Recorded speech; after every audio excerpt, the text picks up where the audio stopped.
Constitution. So if they were investigating January 6th, you believe they were violating an ethic obligation? Nope. I think the common theme here is you putting words in my mouth, and I'm not going to tolerate it, nor will the men and women of the FBI. Well, you did place on leave an analyst responsible for investigating Russia's meddling in the 2016 election. Is that politicization? Is that retribution? No, not if she broke the law or the ethical guidelines. I don't know which case you're talking about, but that's the standard. And we will hold ourselves inwardly accountable, and we will not be strayed from our mission because people think we are politicizing the Bureau. If you want to talk about someone who was attacked by a weaponized Bureau, you're looking at him. And now he's the director of the FBI, and he's cleaning it up. Hello, Patriots. Welcome back to Signal 76, the only channel dedicated to exposing the truth and empowering you to fight for our nation's soul. Today, we're ripping back the curtain on the deep state's latest maneuvers, exposing direct threats to America's core freedoms, and showing you exactly how we, the true guardians of liberty, can fight back. This isn't just another news report. This is a call to action. So if you believe in defending traditional principles, if you stand for truth, freedom, and the American way, smash that subscribe button, hit the like button, drop a comment with your thoughts, and stay with us until the very end. Because the critical insights we're about to unveil could change everything, and you need to hear them. Capitol, we're privileged to have the ranking member, the vice chair of the full committee with us today. Senator Murray, you are recognized. Thank you very much, Chair Moran. It's good to work with you and Ranking Member Van Hollen in this new position, so look forward to both of you and the work on this committee. You know, the FBI does really crucial work to keep our nation safe, whether it's stopping criminal organizations or domestic terrorists, protects our nation's secrets, it prevents cyber attacks, keeps our children safe from harm, and a lot more. So this is really sober work with extremely high stakes. And I'm concerned that instead of focusing on the incredibly important mandate to keep Americans safe and to help impartially enforce our laws under your leadership, Director Patel, the FBI has been weaponized to go after Americans who disagree with the president. FBI resources have been diverted away from combating terrorism to focusing on immigration requests. And all of this, the diverted missions, the fewer resources, fewer agents, heightened politicization, is happening now under your watch, and it is, I believe, making Americans less safe. Now, let me just start with the budget. As Ranking Member Van Hollen noted earlier, this hearing is being held without the FBI's fiscal year 2025 spend plan and a full budget request for fiscal year 2026. The spend plan is required by law. It was due to Congress over a week ago. We have not yet seen it. That is really absurd. The FBI is our nation's leading law enforcement agency, a budget of $10.7 billion. It is critical that we understand how you are spending taxpayer dollars. So, Director Patel, when should we expect this FY25 spend plan for the FBI? Have you seen it? Have you reviewed it? When will we get it? I'll get you an answer, ma'am. I don't have a timeline on that. It was due last week by law. I understand. And your answer is you just understand. You're not going to follow the law? My answer is that I am following the law, and I'm working with my interagency partners to do this and get you the budget that you are required to have. And you have no timeline? No. Well, we also need a full budget request, not a single paragraph full of wild talking points that we saw with the skinny budget proposal. We're now having a budget hearing without a budget request. So, Director Patel, where is the FY 2026 budget request for the FBI? It's being worked on, ma'am. Have you reviewed it? Have you approved it? Not yet. When will we get it? As soon as I can get it from my interagency partners and get it approved. 6 months from now? I don't know, ma'am. I'm not going to make Well, up a how do timeline. we as Congress do our budget and our work without that request and without the spend plan? Well, ma'am, I'm here. I'm don't doing the care. best I can. I can't make up answers. I'm going to commit to you to work on getting you the information you need. That is insufficient and deeply disturbing. No response? I've given my response. Well, the FBI is already down 1,900 employees since 2023 as a direct result of the Fiscal Responsibility Act. And under the Trump administration, FBI agents, analysts, linguists, cyber experts, and scientists are being asked to do a lot more in order to keep us safe. Director Patel, we all know that budget cuts will reduce the FBI's ability to counter threats of terrorism, and it will hinder its ability to keep pace with firearm background checks and shutter operations that combat violent crime, drugs, gangs, and transnational organized crime. Now, I understand that you told our House colleagues yesterday that you don't want to reduce the FBI workforce, meaning that you disagree with what President Trump is proposing? No, I agree that we can sustain the mission with the proposed budget, and I agree with the budget. And as I said yesterday, I believe that what I said was I can do more with more. And I gave examples of what more we could do if we were given more. Well, it's different than what you told the House yesterday. So what are you communicating to the President and the White House about what you need? And again, we don't have a budget request from you, so I'm not sure what you're asking us for. I'm not asking you for anything at this time. You can operate without a budget? I never said that. Well, this is unprecedented. Okay, well, let me just go to another topic since you're not going to answer that. The FBI partners with state, local, and tribal law enforcement organizations. They provide critical intelligence and operational capabilities to combat violent crime and gangs and terrorist threats, fentanyl trafficking, challenges that our local communities really can't face alone. I'm going to give you an example. A few years ago, the Southeast Washington Safe Streets FBI Task Force worked with our Benton County and Franklin County Sheriff's Office, multiple Tri-Cities police departments, and the State Corrections Department to carry out one of the largest ever drug seizures in the region's history. Now we've got an administration already cutting more than $800 million in assistance in 2025 to local law enforcement organizations while proposing a $500 million cut for the FBI. Director Patel, can you explain to this committee how cutting resources for our local law enforcement partner agencies the FBI relies on to help your bureau keep safe? How do you expect the FBI and local law enforcement to do more without those significant resources they need?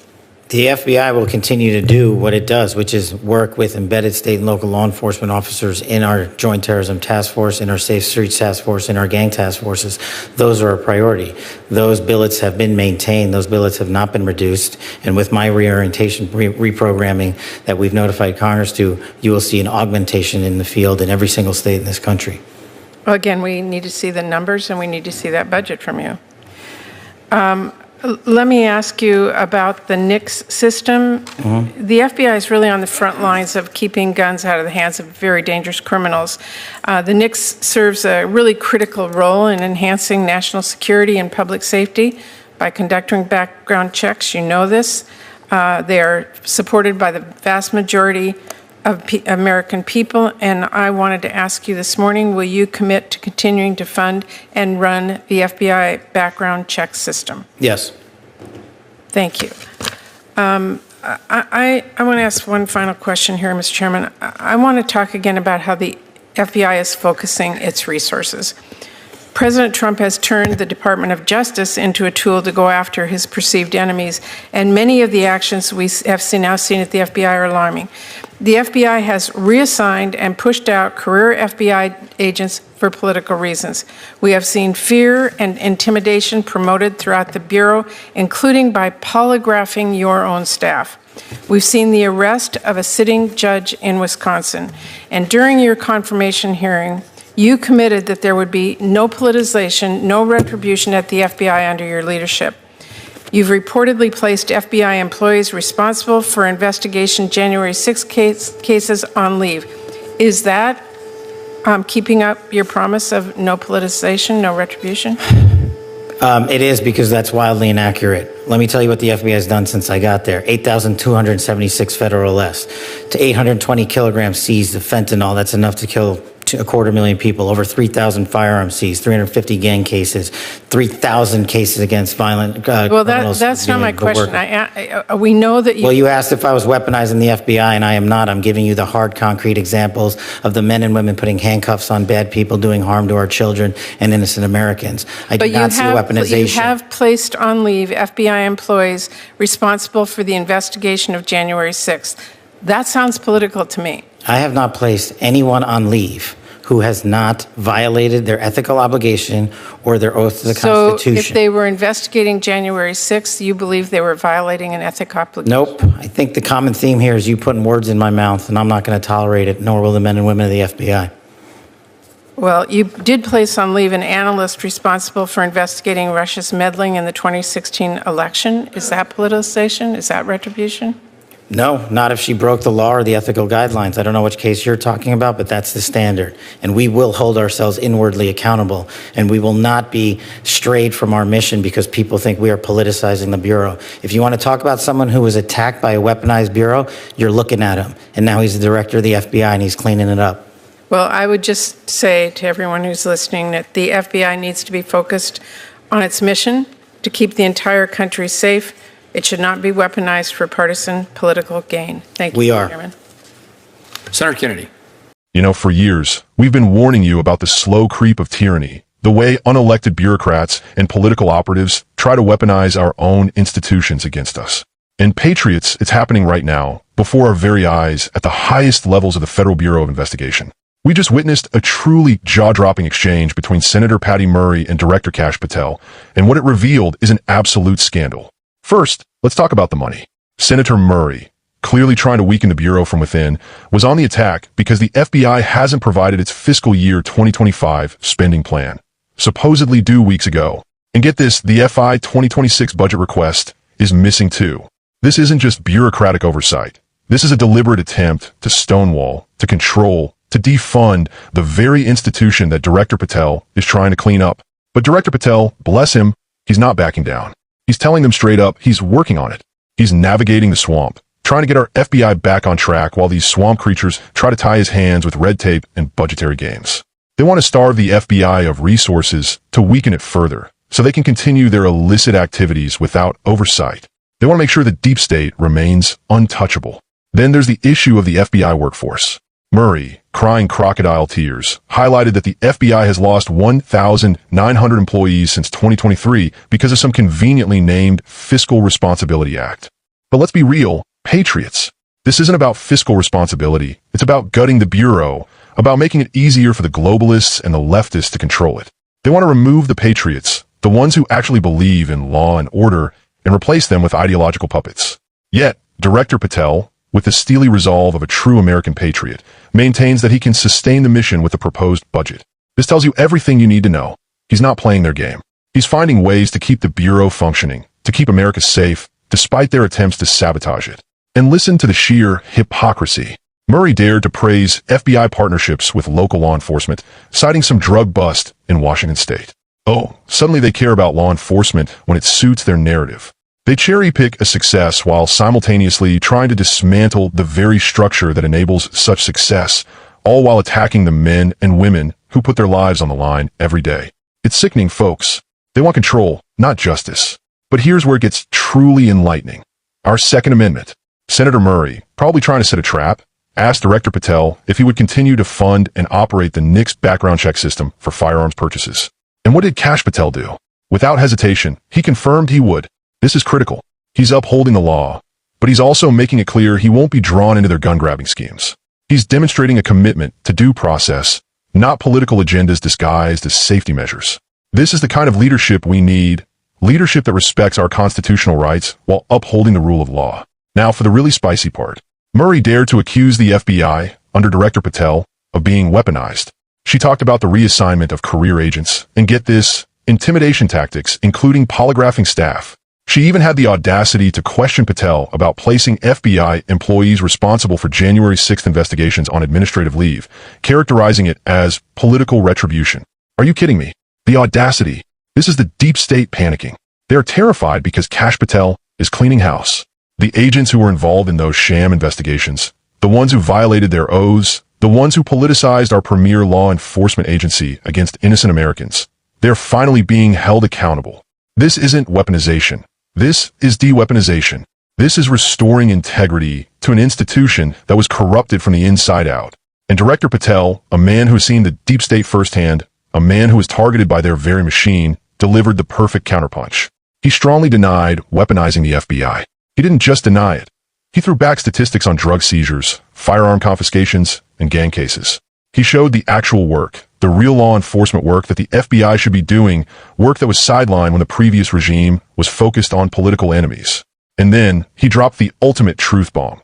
He himself was a victim of a weaponized bureau, and now, as director, he is cleaning it up.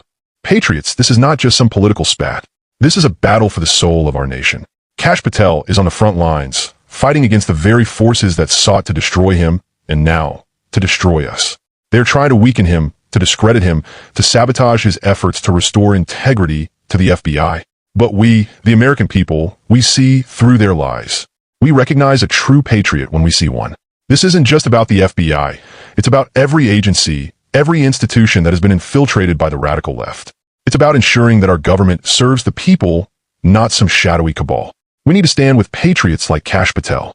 We need to demand transparency. We need to demand accountability. We need to make our voices heard, louder than ever before. This is our time to rise, to push back against the weaponization of our government, and to reclaim our freedoms. So what can you do? Share this video far and wide. Let every American know what's happening.